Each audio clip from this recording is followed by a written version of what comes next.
प्यारे बच्चों, बेटा आप सब कैसे हैं? उम्मीद करती हूँ आप सब ठीक होंगे, अपने घरों में होंगे और दिए गए कार्यों को आप समय से करते होंगे।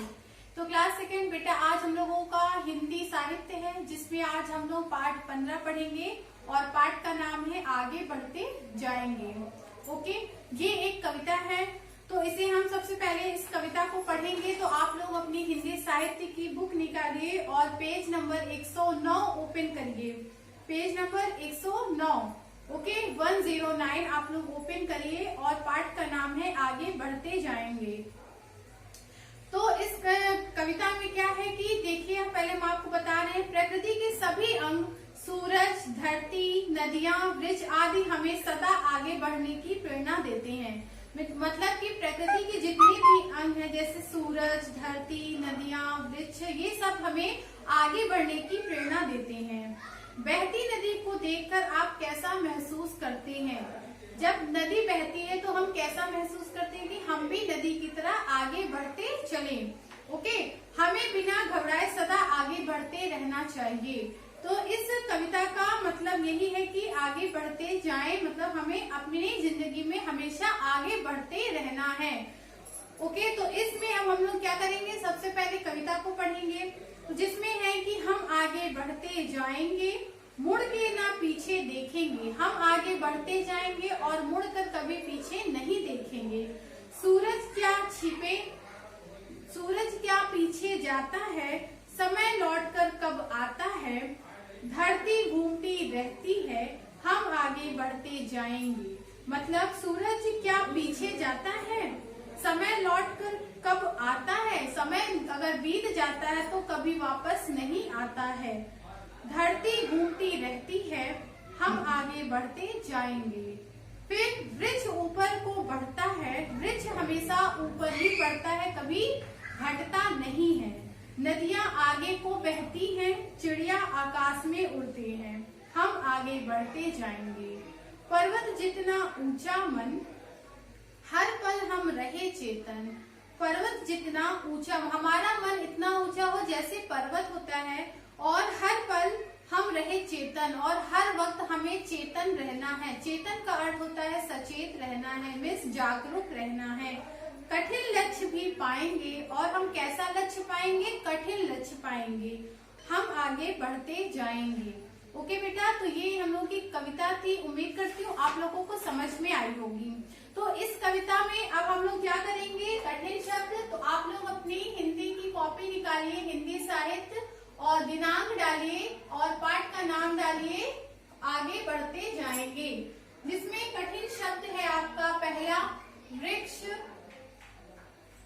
दूसरा है नदियां,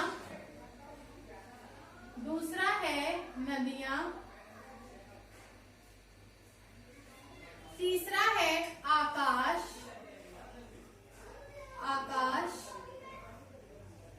चौथा है पर्वत, फिर है ऊंचा,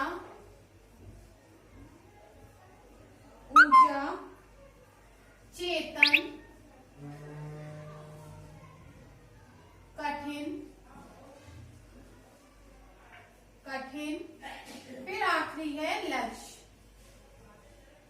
ये कठिन शब्द था। अब हम लोग इसी के नीचे आप लोग करेंगे शब्दार्थ, लिखेंगे, हेडिंग डालेंगे शब्दार्थ।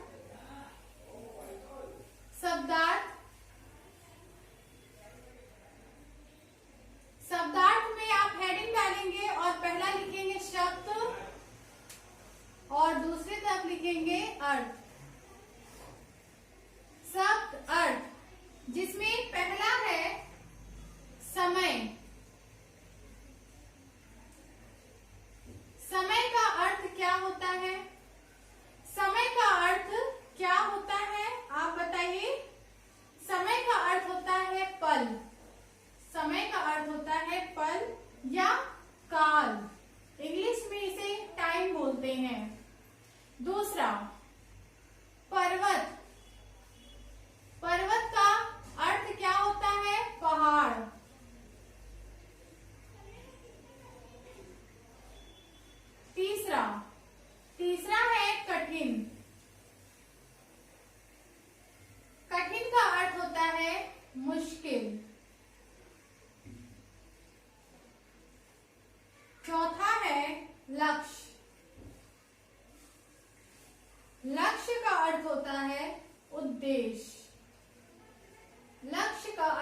है उद्देश्य।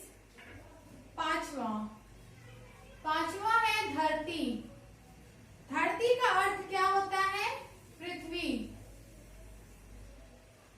फिर छठा है आकाश। आकाश का अर्थ क्या होता है? आसमान। आप लोगों ने पहले भी पढ़ा है। आकाश का अर्थ क्या होता है? आसमान। आसमान। सातवां है चेतन।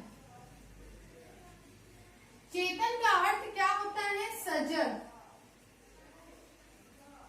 चेतन का अर्थ होता है सजग। ओके, देखिए आप लोग, कठिन है। कठिन शब्द हमारा क्या है? शब्द यहाँ लिखना है, कठिन शब्द, जिसमें पहला है वृक्ष, नदियां, आकाश, पर्वत, ऊंचा, चेतन, कठिन, लक्ष्य। आप लोगों का कठिन शब्द ये है। और इसी के नीचे आपको लिखना है शब्दार्थ, जिसमें पहला है समय। समय का अर्थ होता है पल या काल। दूसरा पर्वत। पर्वत का अर्थ होता है पहाड़। तीसरा है कठिन। कठिन का अर्थ होता है मुश्किल।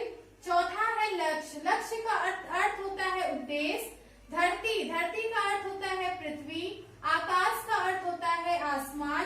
चेतन का अर्थ होता है सजग। ओके बेटा, अब हम लोग क्या करेंगे, चलिए देखते हैं।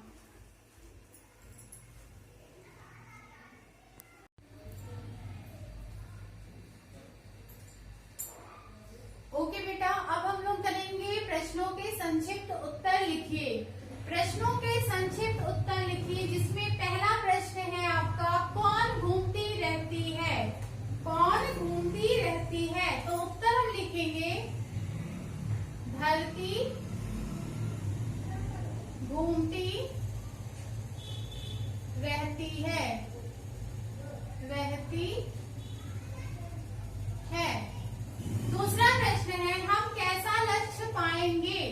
हम कैसा लक्ष्य पाएंगे? तो उत्तर लिखेंगे हम, कठिन लक्ष्य पाएंगे। हम कठिन लक्ष्य पाएंगे। तीसरा, लौट कर कौन नहीं आता है? लौट कर कौन नहीं आता है? तो उत्तर लिखेंगे हम, समय लौट कर नहीं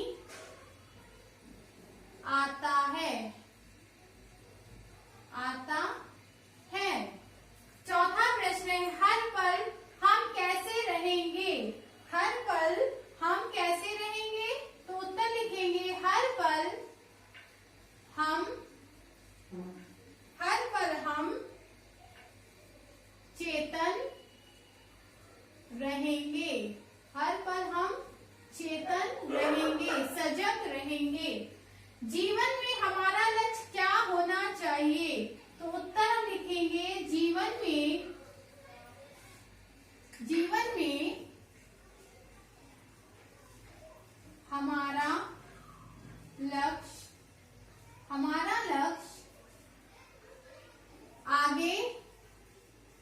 हमारा लक्ष्य आगे बढ़ते जाने का होना चाहिए।